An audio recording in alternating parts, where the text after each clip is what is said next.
2 horas e 39 minutos. Agora vamos falar de inflação. Nós estamos na linha com o economista Salomão Quadros, que é superintendente adjunto de índices gerais de preços da FGV e IBRE. Salomão Quadros, boa tarde. Oi, Denise, boa tarde, tudo bem? Bom, hoje foi divulgado o IGPM deste mês, com uma variação de 0,51%, uma desaceleração importante em relação ao mês anterior, mas ainda muito alto, né, para o que nós vínhamos acompanhando. Em 12 meses, alta de 8,24%. Eu queria a sua avaliação em relação à composição, os fatores que levaram a essa desaceleração, Salomão. Bom, desculpa. Em primeiro lugar, sim, o que a gente está vendo agora é o retorno da trajetória de alta que aconteceu nos últimos 2 meses, né? E essa trajetória de alta ela se deveu principalmente a aumentos de petróleo, desvalorização cambial e, mais recentemente, a greve dos caminhoneiros. Todos esses fatores afetaram fortemente o índice, sobretudo o IPA, o IPC também, mas o IPA. Mas a gente já tem sinais muito claros de que esses fatores estão deixando de atuar. Só que isso não se dá na mesma velocidade, né? Então, por exemplo, os alimentos in natura, os perecíveis, eles sobem e descem com mais rapidez. Já quando a gente olha para a indústria, os produtos industriais intermediários, insumos para produção, produtos químicos, metais, borracha, etc., entendeu?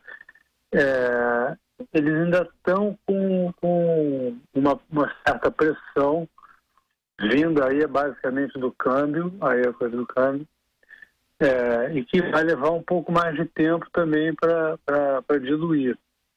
Então, você dizendo, ele ainda está um pouco alto. Realmente, com 0,5 você está um pouco alto, pelo menos para a inflação perto da meta, né? Tendo a meta como referência. Agora, Salomão, o mercado reduziu bastante as projeções em relação à inflação, aí a gente pegando o IPCA, a Fundação Getúlio Vargas também tem o IPC, tem o próprio IPC que entra no cálculo também do IGPM, e o mercado está prevendo para agosto a variação quase zero do IPCA, então a tendência ainda é de desaceleração. A tendência é de desaceleração, é isso que eu estou te falando. Por exemplo, no caso do IPA, essa parcela dos insumos industriais, que hoje ainda está com uma taxa de 2,65%, já teve mais no mês passado, ela ainda está carregada. Tem empresas que estão repassando seus custos ao longo da cadeia. Isso não necessariamente chegando ao consumidor, chegando de forma muito discreta. Então, eu acho que tem esse espaço para continuar a desaceleração.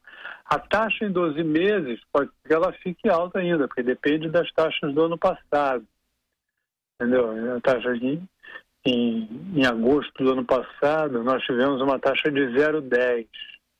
Então, só vai diminuir a taxa em 12 meses se a taxa de agosto for menor do que 0,10.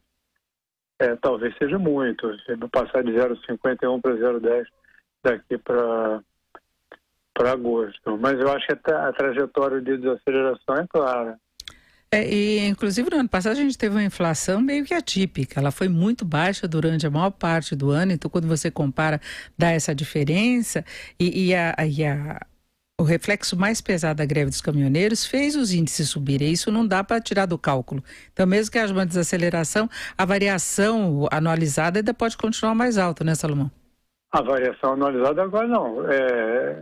No caso dos preços ao consumidor, ela já voltou para a faixa de 4%. Não, estou falando do IGPM. E no IGPM é um indicador um pouco mais oscilante do que o IPCA. Então tem movimentos mais fortes para cima, mas que também são acompanhados depois de movimentos para baixo, entendeu? A gente não sabe, está diante de um quadro incerto, né, de política, o que isso pode interferir nas decisões econômicas e tudo. Mas o fato é que esse mês, nas últimas semanas aí, essas pressões que fizeram tanto com que o GPM subisse nos meses anteriores, elas cederam bastante. O dólar está bem mais estável e o petróleo sai uma pequena recuperação, depois volta e tudo.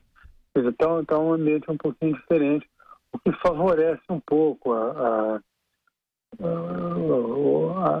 nos favorece em termos de inflação no IPA. Agora, Salomão, no geral, não se espera que o Copom mexa na taxa básica de juros, especialmente na reunião desta semana. Essa também é a tua previsão? Eu também acho que não. Quer dizer, são os sinais de desaceleração, pelo menos a curto prazo, desse choque, dessa perturbação inflacionária que aconteceu, eles são claros, entendeu? Sinal de que eles estão sendo praticamente absorvidos, mas a gente sabe que tem uma pressão que se acumulou. Né? Se a gente não tivesse em recessão, não tivesse com esse desemprego tão forte como está, e sem grandes perspectivas de diminuição importante, assim, talvez pudesse haver um pouco mais de repasse. Mas a gente não observa, fora em alguns alimentos, entendeu? O repasse de custos a partir de valorização cambial para preços de bens de consumo, isso está muito pouco perceptível. Certo, nós conversamos com Salomão Quadros, que é economista e superintendente adjunto de Índices Gerais de Preços do IBRE-FGV. Salomão, muito obrigado, uma boa tarde. Tá, Denise, para você também. Um abraço.